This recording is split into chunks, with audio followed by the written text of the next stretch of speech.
नमस्कार साथियों। आज के समय में हम जब प्राकृतिक खेती नेचुरल फार्मिंग की बात करते हैं तो कई तरह के मेथड्स, कई तरह की पद्धतियां आज देश में प्रचलित हैं। जैसे आप सबको पता है, पिछले 7 साल से मैं सुभाष पालेकर नेचुरल फार्मिंग को फॉलो कर रहा हूं। मेरी जो खेती का बेस है, प्राकृतिक खेती का जो आधार है वो सुभाष पालेकर नेचुरल फार्मिंग रहा है। साथ ही में मैंने पिछले 4 या 5 साल से मैंने सीवियर सॉइल टेक्निक का भी यूज़ किया है।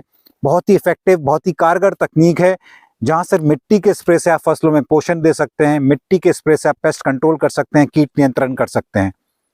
और आज के समय में किसान साथी जब प्राकृतिक खेती की शुरुआत करना चाहते हैं तो देश में कई तरह के मेथड्स आ चुके हैं और बड़ा कंफ्यूजन होता है कि किस मेथड को हम फॉलो करें।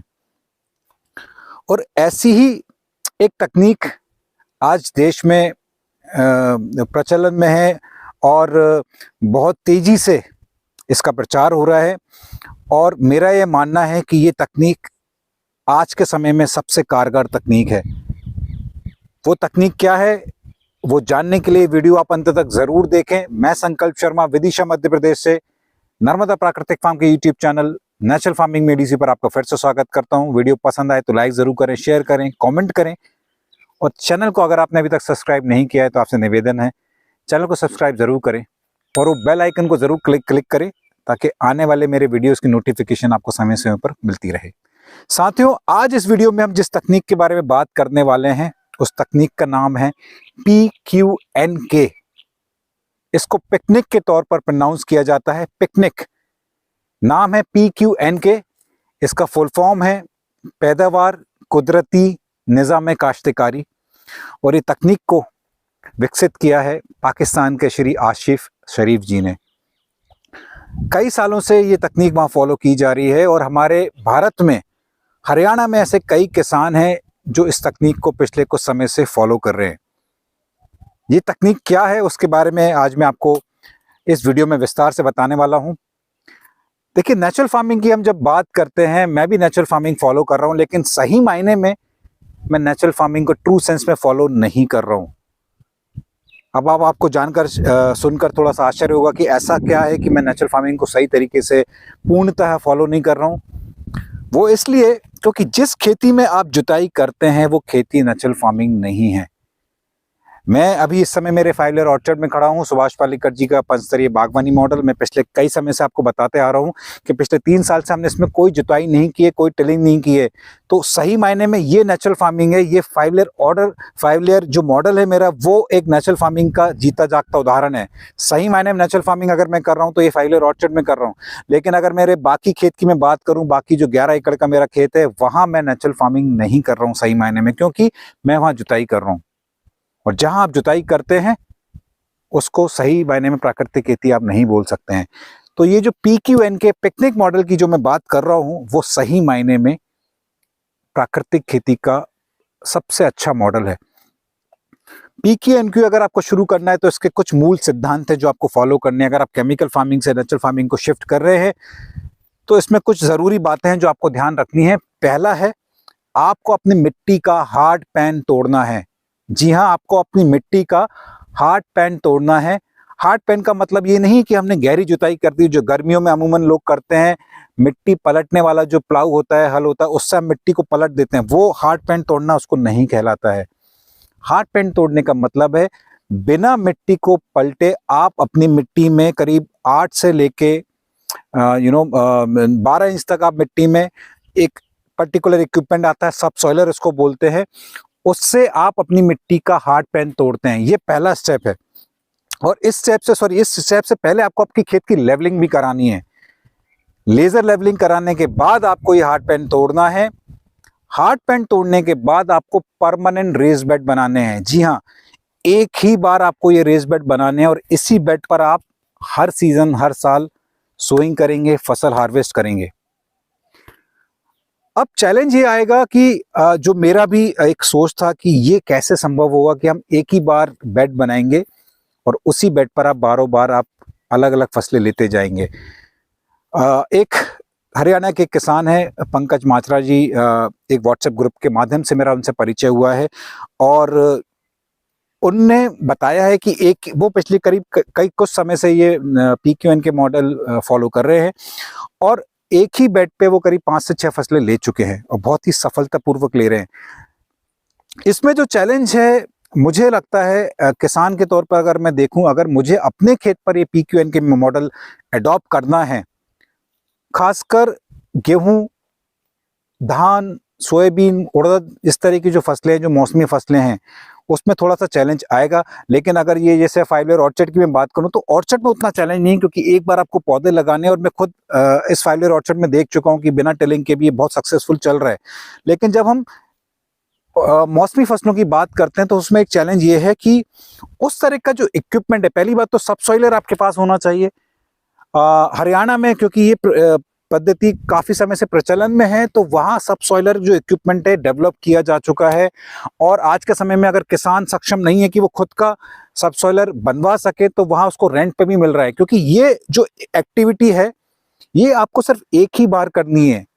जी हाँ, सिर्फ एक बार आपको हार्ड पैंट तोड़ना है, ये मशीन का यूज है, सिर्फ एक ही बार आपको करना है। तो जो छोटा किसान है वो यही सोचेगा कि भाई एक ही बार जब इस मशीन को यूज करना है तो हम इसको क्यों बनवाएं, क्यों इसमें पैसा खर्च करें। और जो मुझे फीडबैक मिला है इसका करीब जो खर्च है करीब 25 से लेकर 35,000 रुपए में ये मशीन बनके तैयार होती है। तो हरियाणा में ये मशीन रेंट पे भी मिल रही है किसानों को। हमारे तरफ इस पद्धति का प्रचलन नहीं है, तो ये सबसॉइलर क्या होता है लोग जानते भी नहीं है। तो पहला चैलेंज है कि आपको सबसॉइलर जो मशीन है वो आपको अरेंज करनी पड़ेगी। दूसरा जो चैलेंज है वो लेजर लेवलिंग का है, एक काफी बड़ा खर्चा होता है लेजर लेवलिंग का, वो आपको कराना पड़ेगा। तीसरा जो चैलेंज है वो रेस बेड बनाना और इस तरह के इक्विपमेंट आपके पास होना चाहिए कि अगर आपने गेहूं की फसल उसमें ली है तो अगली फसल आप जब लेंगे तो गेहूं के जो अवशेष हैं वो वहीं के वहीं कट के मल्च हो जाएं और उसी बेड पर आप फिर से सोइंग कर सके। तो इस तरह का जो रेस बेड प्लांटर कम मल्चर मिलना थोड़ा सा मुश्किल है, क्योंकि आप अगर इसको बनवाएंगे भी तो आपको नहीं पता कि इसका स्पेसिफिकेशन कैसा होना चाहिए, इसका डिज़ाइन कैसा होना चाहिए। तो जैसा मैंने बताया हरियाणा में काफ़ी लोग इसका उपयोग कर रहे हैं। तो वहाँ जाके देखना पड़ेगा कि इक्विपमेंट कैसा है, या वहाँ के जो मैन्युफैक्चरर हैं जो ये इक्विपमेंट बनाते हैं वहाँ से रिक्वेस्ट करना पड़ेगा कि वो इक्विपमेंट आपको बना के वो दे सकें। अगेन ये इक्विपमेंट आपको सिर्फ एक ही बार यूज़ करना है, क्योंकि एक ही बार रेस बेड बनाने हैं, लेकिन सोइंग आपको बार बार करनी है। तो बेड तो एक बार बनाने हैं लेकिन सोइंग आपको बार बार करनी है, तो उस तरह का इक्विपमेंट आपको डिजाइन करना पड़ेगा। जो एक और चैलेंज जो मुझे समझ में आया है प्रैक्टिकल तौर में, अगर मैं बात करूं, हर जगह की मिट्टी अलग होती है। हरियाणा तरफ, पंजाब तरफ या पाकिस्तान तरफ जो मिट्टी का जो टेक्सचर है वो थोड़ा सा बारीक टाइप का होता है, इसमें बड़े बड़े डीमे नहीं निकलते हैं। तो क्या होगा कि जब आप वहाँ रेस बेड बनाएंगे तो एक सपाट, एक फ्लैट जो रेस बेड बनता है वो परफेक्ट आपका बन जाता है। लेकिन अगर मैं अपने यहाँ की मिट्टी की बात करूँ तो यहाँ तो मेरे पास उस तरह का सैंपल नहीं है, बड़े बड़े डीमे निकलते हैं, बड़े बड़े जब आप खेत की हकाई करते हैं, खेत की जुताई करते हैं तो एक बारीक मिट्टी नहीं हो पाती है। तो उस कंडीशन में उस तरह के बेड बनना मुझे लगता है थोड़ा सा चैलेंजिंग है। अगर ये हम फिगर आउट कर लें, अगर उस तरह की मशीन अगर आप सही तरीके से डेवलप कर लें, खेत में इतनी मिट्टी होनी चाहिए कि आप 2 से 3 फीट का बेड बना सकें। क्योंकि अगर आप ये बेड बनाएंगे और बेड बनाने के बाद जब बारिश होती है तो बेड ऑब्वियसली है कि वो थोड़ा सा बैठ जाएगा। तो इसके अलावा मुझे नहीं लगता कि और उसमें कोई चैलेंज हो सकता है। वीडिंग का थोड़ा सा चैलेंज है, खरपतवार उगते हैं तो उसमें ये बोला जाता है कि आपको आपके बेड को ढक के रखना है, आपकी मिट्टी को ढक के रखना है।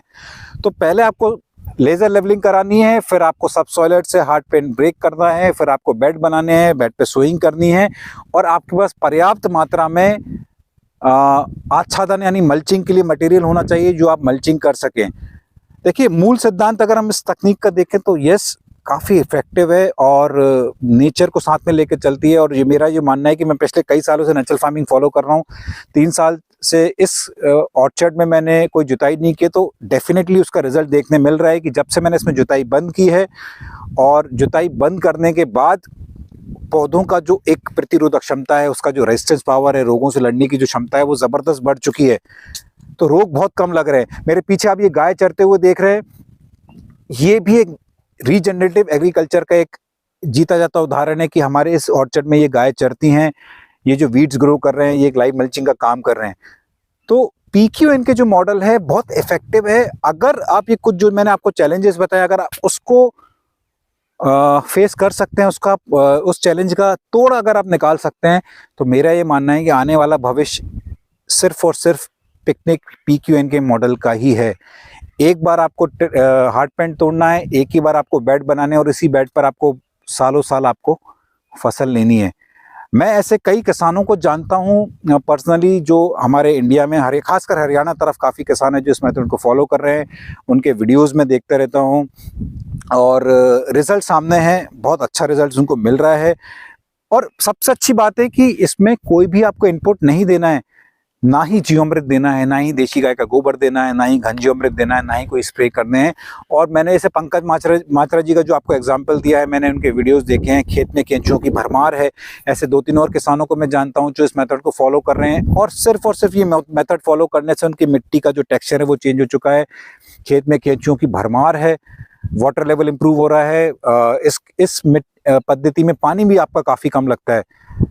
तो कई सारे लोगों ने मुझसे इस पे सवाल पूछा था कि क्या ये मेथड इफेक्टिव है। यस, बिल्कुल इफेक्टिव है, लेकिन जो मैंने आपको चैलेंजेस बताए हैं कि सबसॉइलर आपके पास होना चाहिए, वो रेस बेड बनाने का जो प्लांटर है, रेस सोइंग प्लांटर जो हम बात कर रहे हैं वो आपके पास होना चाहिए। अगर ये 2 चीज़ अगर आप मैनेज कर सकते हैं और आपकी मिट्टी ऐसी है जहाँ ये बड़े बड़े डी में नहीं निकलते हैं, अगर आप फ्लैट बेड आप बना सकते हैं जिसमें थोड़ी सी डेप्थ हो, 2 से 3 फीट का अगर आप बेड बना सकते हैं, क्योंकि आने वाले समय में ये बेड ज़रूर बैठेंगे। एक लेवल तक ही बैठते हैं, क्योंकि एक बार अगर जो बेड बन गए फिर उसके बाद बेड नहीं बैठते हैं, तो वो जो ट्रैक्टर जिस नाली में चल रहा है वो ट्रैक्टर का जो पहिया है जिस नाली में चल रहा है वहाँ आपको पानी देना है, वहीं आपको पूरी मल्चिंग वगैरह करनी है।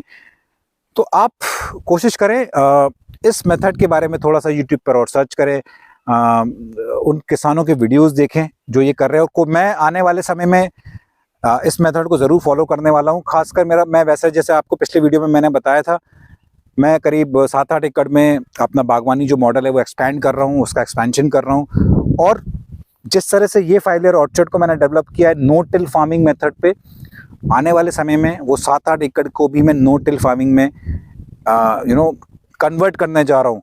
तो मेरा ऑर्चर्ड का तो मुझे पता है कि मैं सक्सेसफुली कर लूँगा, लेकिन जब बात आती है गेहूँ चना जैसी फसलों में, सोयाबीन धान की जैसी फसलों में, उस फसलों में पिकनिक मेथड को कैसे अडॉप्ट करना है वो सिर्फ और सिर्फ निर्भर करेगा कि क्या आपके पास इस तरह के इक्विपमेंट हैं और आपके पास क्या पर्याप्त मात्रा में मल्चिंग मटेरियल है।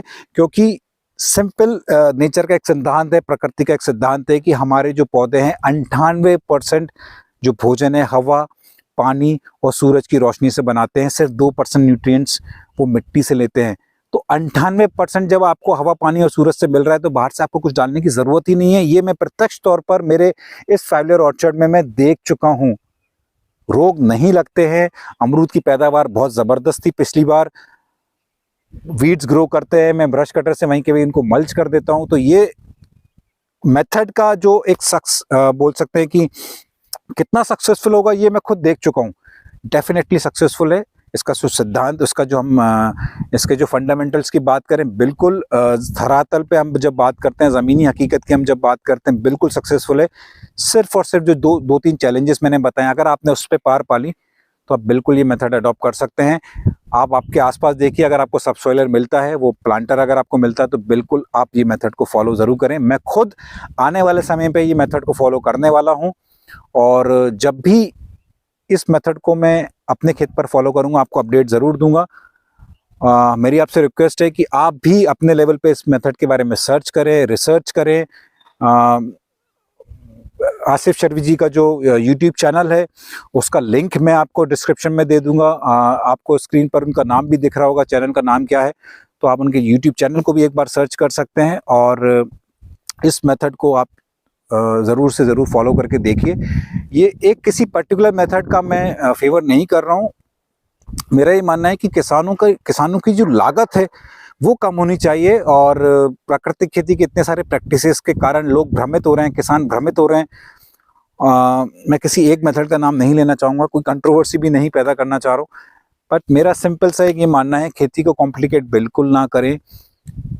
जो मेथड से आपको रिजल्ट मिल रहा है, जहां आपकी लागत कम हो रही है और जहां से आपको पैदावार बढ़िया मिल रही है, उस मेथड को आप फॉलो करें। चाहे वो सीवीआर सॉइल टेक्निक की हम जैसे बात करते हैं, मिट्टी के स्प्रे से, मुझे भी बिलीव नहीं होता था कि मिट्टी के स्प्रे से भी हम कीट को कंट्रोल कर सकते हैं, बट हुआ और मैंने करके देखा और रिजल्ट्स मुझे सामने मिले हैं। तो किसान से बड़ा कोई वैज्ञानिक नहीं है। आप अपने खेत पर कुछ एरिया में ये पिकनिक मेथड को फॉलो करके देखें। अगर आपके पास इक्विपमेंट नहीं है तो आप आधे एकड़ में या आधे से भी आधे एकड़ में ये एक्सपेरिमेंट आप खुद करके देखें। हाथों से रेस बेड बनाएं, हाथों से सोइंग करके देखें और अगले 4-5 सीजन में उसमें कोई जुताई ना करें, आपको खुद रिजल्ट मालूम पड़ जाएगा। तो अगर आप आधे एकड़ 1 एकड़ में ये एक्सपेरिमेंट में सफल होते हैं तो आने वाले समय में आप फिर 5-6 एकड़ 10 एकड़ में भी आप इसको एक्सपेंड कर सकते हैं। मेरी कोशिश यही रही है कि सही जानकारी आप तक दे सकूं और पिकनिक जो मेथड है, PQN जो मेथड है, आप बिल्कुल ट्राई करके देखें। इस मेथड से संबंधित अगर आपके कोई डाउट्स हैं, कोई प्रश्न है तो कमेंट बॉक्स में ज़रूर पूछिएगा। मैं भी अभी भी रिसर्च कर ही रहा हूँ इस मेथड पे और जैसे जैसे मुझे इस मेथड के बारे में और ज़्यादा जानकारी मिलेगी मैं आप लोगों तक साझा ज़रूर करूँगा। इसी तरीके से आपका प्यार और आशीर्वाद बनाए रखें। Thank you so much.